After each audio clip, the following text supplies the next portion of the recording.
suka nak mengazab kita. Asalkan kita paling klik sama dia, cari dia sudah. Tu Allah Subhanahu wa taala. Makna dia bercakap. Wa kallama Allahu Musa taklima. Bercakap oleh Allah dengan Nabi Musa sebagai bercakap.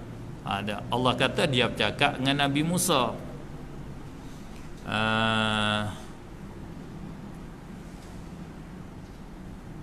Wa idh qulna wa idh qala rabbuka lil malaikah wa qulna ya adam uskun anta wa zaujukal jannah. Allah bercakap dengan Tok Adam, kata wahai Adam, duduklah engkau dan isteri engkau di dalam syurga. Allah bercakap dengan Adam. Mana bercakap tu tidak dinafi. Ijma' ulama kata Allah bercakap dengan hamba-hamba dia, makhluk-makhluk dia yang dia kandak.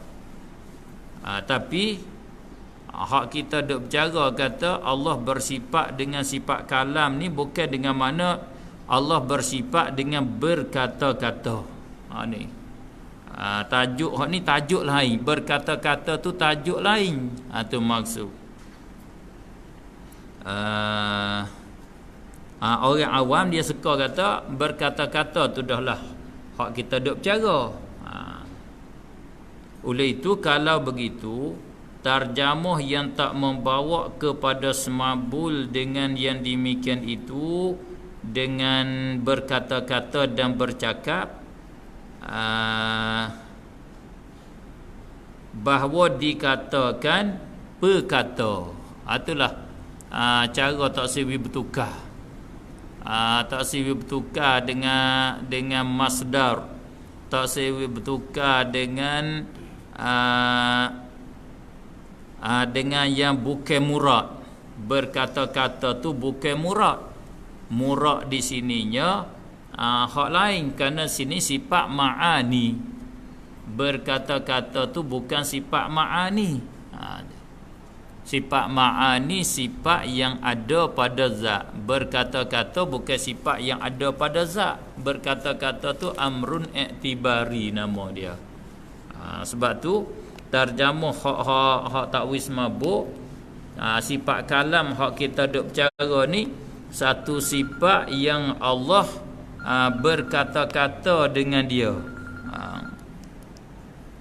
Sifat yang Allah boleh bercakap dengan malaikat, boleh bercakap dengan Nabi Musa, boleh bercakap dengan Adam, boleh bercakap dengan Nabi kita Muhammad sallallahu alaihi wa alihi wasallam.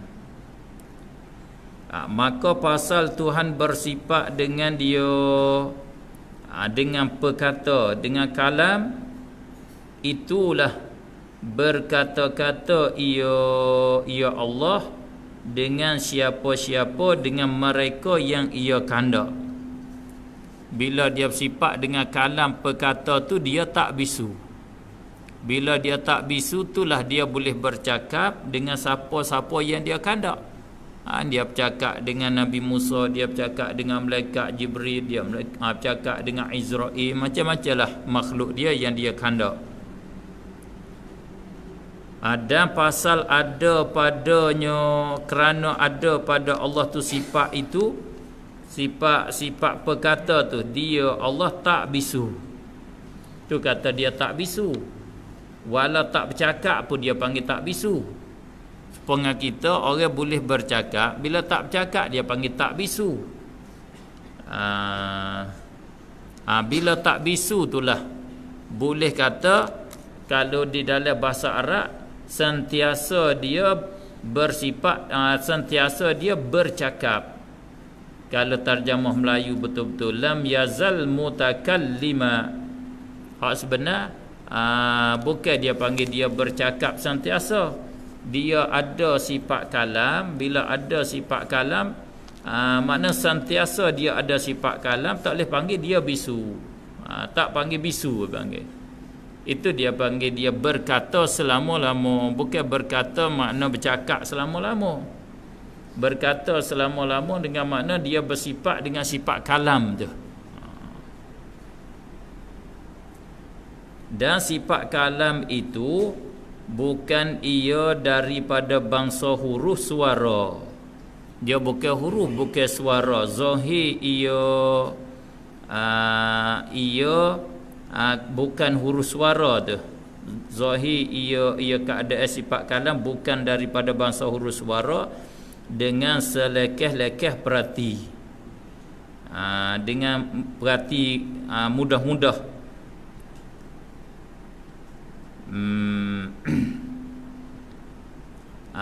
Dia misal je buat contoh gini. Misalnya kita orang tak bisu ni, Allah taruh, Allah buat di kita satu sifat yang boleh kita bercakap, tak bisu, iaitu Allah bubuh di tekak kita, di anak lidah kita. Ni untuk nak berdekat faham, nak mudah faham. Bila kita lidah kita ni tak ada bersipu, tak ada gapo, ada tenaga kekuatan di situ, boleh kita buat terbit suara, boleh kita berkecak. Hak tu humbi bagi boleh berkecak panggil. Hak tu bukan huruf, bukan suara. Hak kita pun bukan huruf suara. Sifat tenaga sehat dia panggil malakah, yang diddul kharas. Satu sifat yang Allah taruh sebagai sifat gharizi, sifat semula jadi yang Allah bubuh taruh situ. Bila beranak mari, orang hak tak bisu Allah buh mari siap dah hak tu. Buh mari jak dia kecil lagi. Buh mari dengan ada hak tu lah boleh berkecak. Hak tu bukan huruf, bukan suara. Hak huruf suara ni, suara terbit pada berkecak tu baru ada huruf suara. Hak tu bukan huruf, bukan suara. Tu kata mudah selekeh-lekeh perhatinya. Kalau hak tu huruf suara, maknanya dok tidur pun dok bunyi.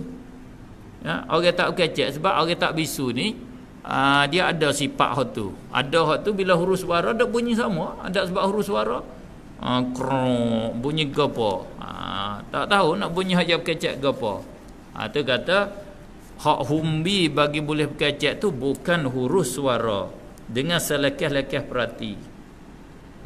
Dan pasal ada, kerana ada padanya, pada Allah Ta'ala sifat itu, sifat perkata tu, maka sedia kala dan sentiasalah ia Allah Subhanahu wa Ta'ala mesediakan perkataan. Dia sedia kala dah, dia sedia, dia buat siapa, dia telah ada perkataan sedia kala untuk dia nak bercakap dengan siapa-siapa yang dia nak bercakap. Dia sedia dah dia nak bercakap dengan Jibril. Dia kata inni ja'ilun fil ardi khalifah. Dia sedia dah dia nak bercakap dengan Nabi Musa, wa ma tilka biyaminika ya Musa. Dia sedia dah nak bercakap dengan Tok Adam, uskun anta wa zaujukal jannah. Dia sedia dah dia nak bercakap dengan iblis, ma mana'aka an tasjuda lima khalaqtu biyadayya.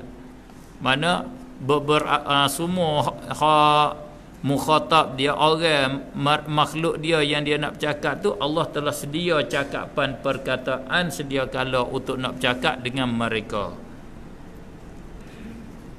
Dengan sebab apa? Sebab dia ada sifat perkata, dia bukan bisu, boleh nak bercakap. Atau sedia kala dan sentiasa nak berkata-kata dengan siapa-siapa yang ia kehendak. Ya ada, tak ada hilang dia panggil. Dia telah menentu dah dia nak bercakap dengan orang tu sedia kala. Maka pasal sungguh dan berlaku perkara inilah, iaitu sedia kala mesediakan perkataan, sedia kala nak berkata-kata, dikatakan Tuhan tak diam. Tu kata Tuhan tak diam, tu panggil sentiasa bercakap, bukan bercakap. Dia panggil tak diam nafsi nama dia. Bukanlah dikatakan tak diam itu dengan sebab dia berkata-kata dan bercakap selama-lama dengan tidak berhenti dan tidak berputus-putus. Bukan lagu tu makna Allah tak diam tu, makna dia bercakap tak beradu dak. Kita kena faham sini, dia kena faham makna majazi. Kalau kita faham betul-betul, kita baca bab ni kita faham betul-betul, tak faham teruslah kita. Kalau kita tengok kitab Arab, dia buat ayatnya lam yazal mutakallima. Lam yazal mutakalliman. Kalau terjemah Melayu, lam yazal tidak hilang hak masa telah lepas, yakni sedia kala. Mutakalliman yang bercakap, yang berkata-kata. Tu kalau kita faham betul-betul. Mana Allah sedia kala dia berkata-kata, dia bercakap sedia kala. Tak hilang, sedia kala lagi dia bercakap. Maka maknanya dia bercakap tak sampai ke hari ni pun tak beradu-radu lagi. Tu faham betul-betul. Maka faham lagu tu betul ke tak? Tak. Hak betulnya lam yazal mutakalliman tu sentiasa dia ada sifat kalam pada dia. Hak gulawai bagi bisu tu. Walaupun tak bercakap tapi ada hak tu, nama lam yazal mutakalliman nama dia. Supaya kita ni lah, kita sekarang tak bercakap, nama kita ada sifat kalam. Tu ada sifat kalam seumur tu, nama dia lam yazal mutakallima. Bila ada hak tu nisbah dengan Allah, dia ada sedia dah, dia nak bercakap dengan malaikat, dengan cakap pergi-pergi, dengan Nabi Musa cakap pergi-pergi. Hak tu sedia kala. Mana dia bersifat dengan sifat kalam tu sedia kala. Dan kalam hak dia sedia nak bercakap dengan makhluk dia pun sedia kala. Sebab tu setengah ulama dia tafsirnya lam yazal mutakalliman dengan mana lam yazal muttasifam bil kalam, sentiasa bersifat dengan sifat kalam tu.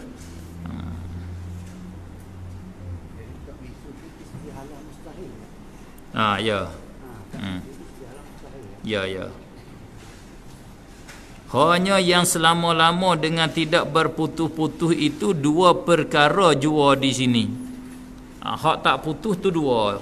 Satunya ada sifat kalam padanya. Tu panggil tak putus. Hak tu bila kata ada hak tu nama lam yazal mutakallima. Keduanya mesediakan perkataan atau nak berkata. Hak tu sedia kala. Bila dua tu sedia kala, tu diibarat dengan kata lam yazal mutakallima. Sebagaimana disorehkan dengan yang kedua di dalam kitab yang bernama Tawdihul Aqaid. Dan juga dipahamkan dengan selatah-latah faham daripada ibarat aqaid nasabi.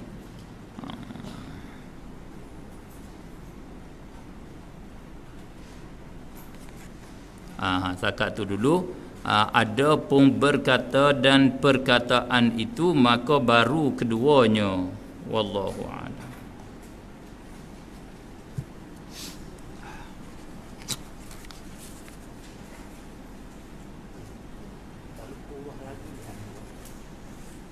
Ta'alluq bil quwwah, ta'alluq amrun i'tibari, ta'alluq kira-kira saja tu mana bil quwwah.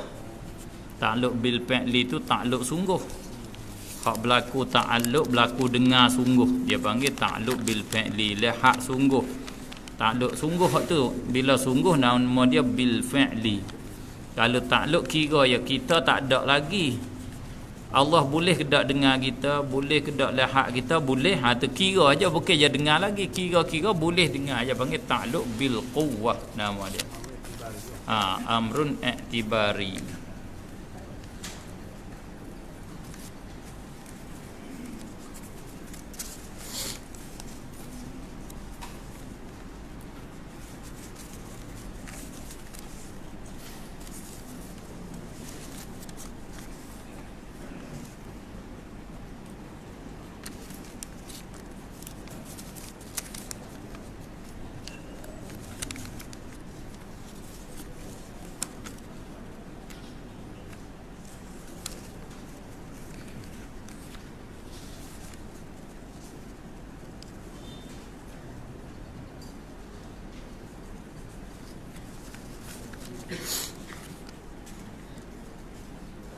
Kita tengok ada beberapa soalan.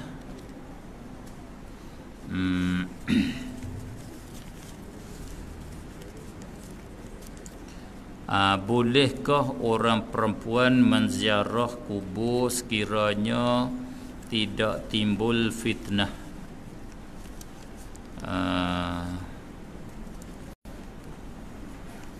Jadi kita kembali kepada asal pokok ziarah kubur.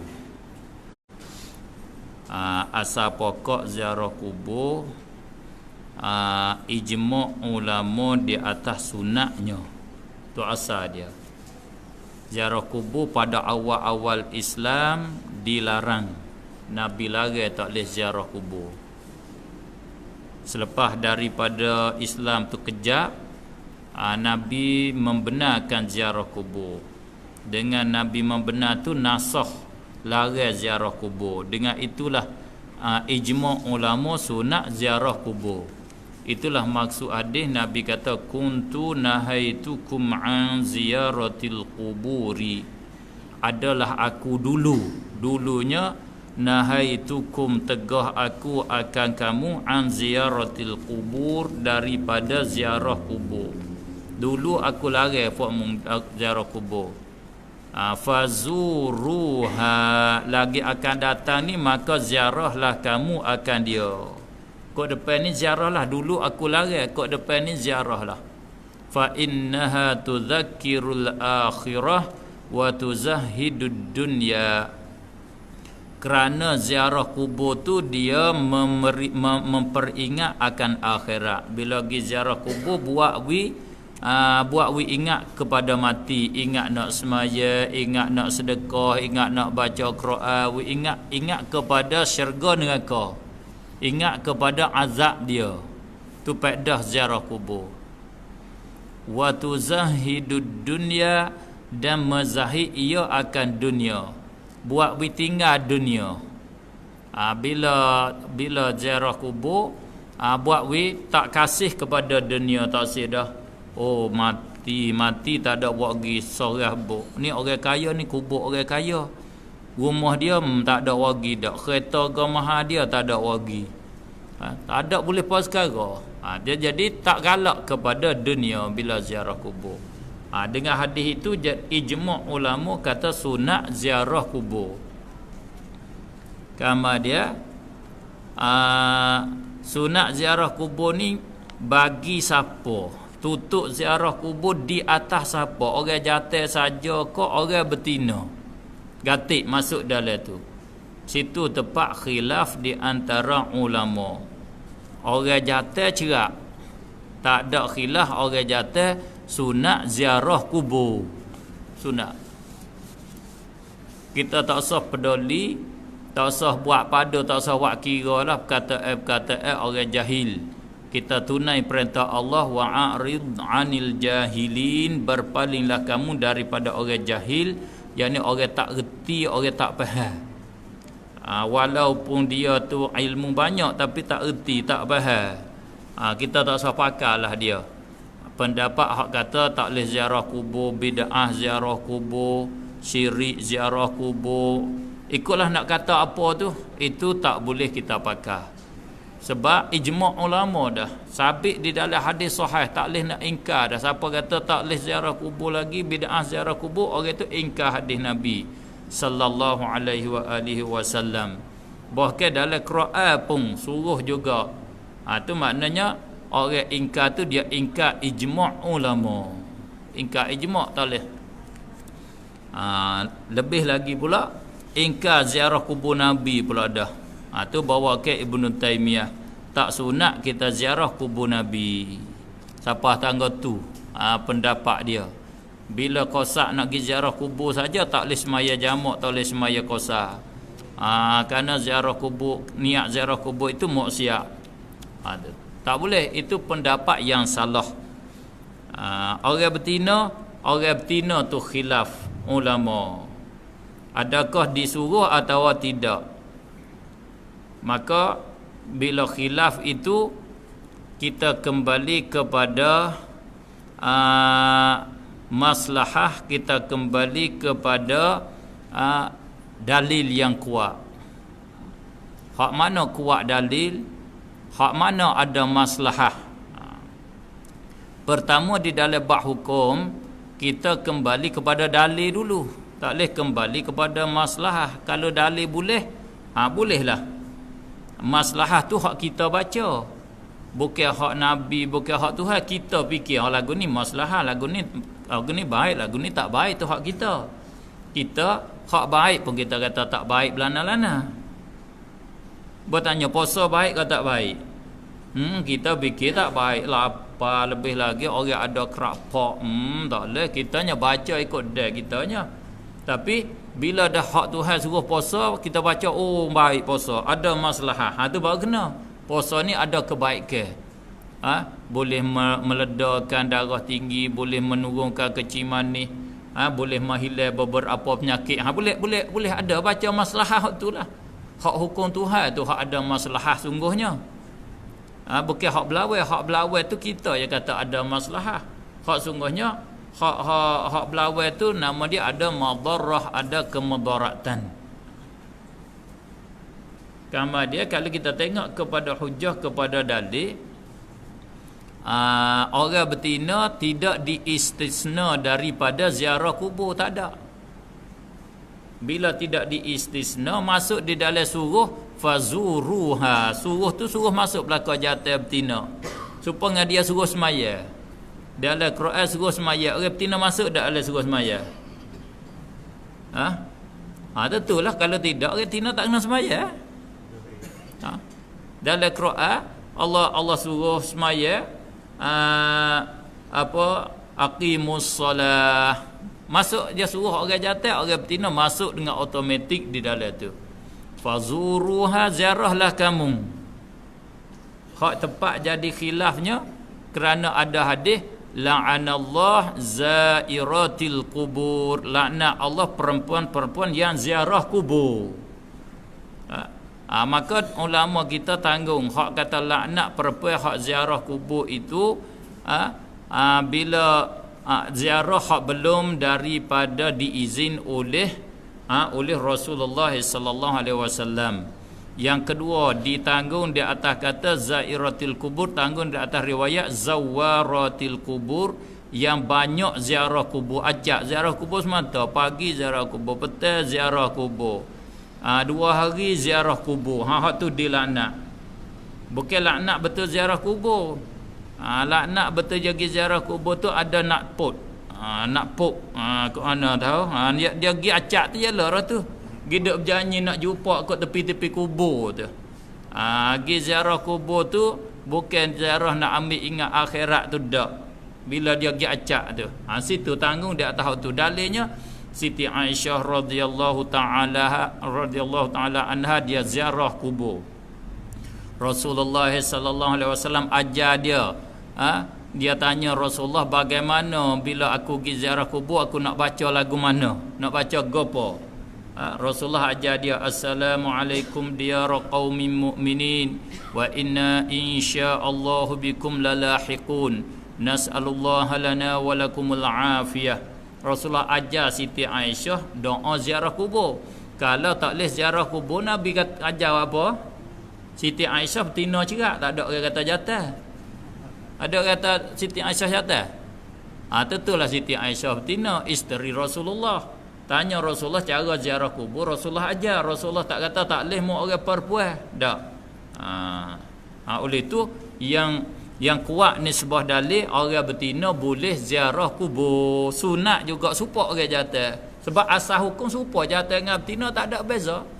Semaya sama wajib, puasa sama wajib, haji sama wajib, sunat semaya witir sama-sama sunat. Ada hak orang betina tak kena. Kita saja kena buat, dia tak ada kena, tak wajib tah dia, tak sunat tah dia. Ada. Ziarah kubur masuk di dalam hak umum tu lah. Kita sunat, dia pun sunat ziarah kubur. Itulah yang kuat ni sebuah dalil. Lebih lagi tak ada timbul fitnah. Kau sangat lagi lah. Hak tak boleh tu bila ada fitnah pergi ziarah kuburnya pergi di jatah. Hak tu tak boleh. Masa tak amal dia panggil, masa Masa dia ada masa fitnah, masa negeri tak selamat. Askar tak boleh kawal, sedadu polis tak boleh kawal, orang panggil negeri jadi kucak kaci. Masa patiwak, masa gopo. Hak tu tak boleh Orang jatuh demo tak buat, orang betina lemah. Tu dia ada masa-masa. Ada masa negeri mereka teguh. Teguh selamat. Sehingga satu masa mereka Islam tu, orang berjalan sebelah balik naik, orang perempuan pakai gelar talimah, bawa duit daripada balik naik negeri, berjalan sore diri siapa balik jatuh negeri pun tak ada siapa sekat, tak ada siapa buat kenak. Tu orang panggil aman lagu tu. Tak ada fitnah. Tu sangat-sangat lagi boleh. Pada tempat kita ni duk tengok orang betina ziarah kubur, tak ada nampak lagi timbul fitnah. Tak dengar lagi orang betina pergi ziarah kubur kena pegang di jatuh. Ada pergi ziarah kuburnya pegang dia orang jatuh, rogo dia orang jatuh. Tak ada. Hak kena pegang duk pergi dinak nung hak banyaknya. Duk pergi sekolah. Hak tu kena lari sungguhnya. Ni tak pergi sekolah tak ada siapa lari ziarah kubur. Dia kata fitnah. Tak biasa dengar lagi fitnah orang betina ziarah kubur. Lepas tu bila di dalam orang betina ziarah kubur tu ada juga Tok Guru kata nak ziarah kubur orang betina nak masuk dalam kubur tu kena cawak. Kena ikat kain, harat kain dia tu katuk. Dia kata gitu. Hak tu koda ambo pun ambo tak tahu juga, koda duk tengok tu tak bertemu lagi. Suruh cawak tu tak bertemu. Cuma kalau kiyah-kiyahnya orang jatuh lebih lagi wajib kena cawaknya. Sebab hak dia tu terai-terai lagi, hak dia ketong. Kena cawak lah jatuhnya. Orang betina hingga juga jalan sepit sikit apa dah dia. Kita ni apa nak orang jatuh tak kena cawak. Orang betina cawak. Tu habis tu kata pasal apa tak boleh jadi, kata orang betina kena cawak tu. Jaga tu molek lah. Jaga. Siti Aisyah bila ditanah Sayyidina Umar di belakang Sayyidina Abu Bakar di belakang Rasulullah, dia sentiasa pakai hijab, sentiasa dia tudung aurat duduk dalam rumah dia. Masa Rasulullah tak apa suami dia buka aurat. Bila tanya Abu Bakar tak apalah. Ayah dia duduk tepi rumah dia. Tanya rumah dia, Rasulullah mati rumah dia duduk dalam rumah dia lagi. Bila Sayyidina Umar nak kena tikai tu, Sayyidina Umar hantar orang suruh pergi minta dengan Siti Aisyah. Muka tempat tu tempat hak Aisyah ke? Tempat rumah dia, milik dia, hak dia. Minta Aisyah kata dia ni nak minta duduk sekali dengan Rasulullah, sekali dengan Abu Bakar. Nak mati nak tanah wak kubur situlah. Siti Aisyah jawab kata, sungguh pun tempat ni aku duduk cedek untuk aku. Akulah nak duduk sininya. Lihat belakang dengan Rasulullah sekali dengan Abu Bakar, tempat rumah dia. Tapi tak apalah, bila dah Sayyidina Umar minta, aku janganlah aku beri melebihkan dia, utamakan dia lagi, beri ke dia lah. Itu Siti Aisyah izin tanah Sayyidina Umar di situ. Tanah Sayyidina Umar di situ. Bila tanah Sayyidina Umar, dia sentiasa berhijab duduk kerana dia nak meraihkan, walaupun hak nu orang duduk di alam lain tapi dia nak ra'i. Tudung aurat, sentiasa tudung aurat kerana dia nak jaga aurat dia dengan Sayyidina Umar radhiyallahu taala anhu. Oleh itu kita nak masuk kubur tu kita ra'ikan moleklah, takut orang kubur tengok kita. Bagi kodak hamba duk tengok tu, masalah orang betina ada khilaf. Tetapi yang kuat dalilnya iaitu boleh orang betina ziarah kubur, boleh, tak ada masalah. Sunat juga dia ziarah kubur. Cumanya kena ikhlas, bukan ziarah kubur nak tunjuk kata dia ni wara'. Itu pun ria tu. Nak ziarah kubur nak tunjuk kata dia ni alim. Tak. Ziarah kubur nak buat ibadat. Kerja ibadat kepada Allah, satu daripada ibadat ziarah kubur. Kita nak ingat akhirat. Kita nak ziarah orang mati. Nak beri salam ke orang mati, nak doa kepada orang mati. Tak ada ke apa boleh waktu. Orang betina tu tak terima doa ke? Orang betina tak boleh ke dia nak berdoa ke orang mati? Mana hak kata tak boleh? Tu melampau je lah. Melampau kata tak boleh.